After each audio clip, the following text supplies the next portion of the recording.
Omkar direct చేసిన రాజుగారి గది ఎంత పెద్ద హిట్ అయిందో ఎరికే కదా. ఇక ఇప్పుడు ఈ సినిమాకు సీక్వెల్ గా రాజుగారి గది 2 సినిమా తెరకెక్కుతున్న విషయం కూడా ఎరికే కదా. ఈ సినిమాలో నాగార్జున మోడర్న్ మాంత్రికుని లెక్క నటిస్తున్నాడు.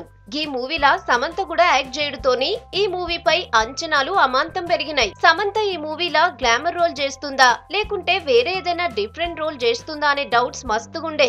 రీసెంట్ గా ఈ మూవీలా సమంత ఆత్మ లెక్క నటిస్తుందట. ఇంతకు ముందు రాజుగారి గది మూవీలా పూర్ణ చేసిన క్యారెక్టర్ ను ఈ సీక్వెల్ లా సమంత చేస్తుందట. రాజుగారి గది 2 మూవీలా నాగార్జున సమంతల నడ్మ వచ్చే సీన్స్ ఈ సినిమాకే హైలైట్ గా ఉంటాయని చెప్తుర్రు.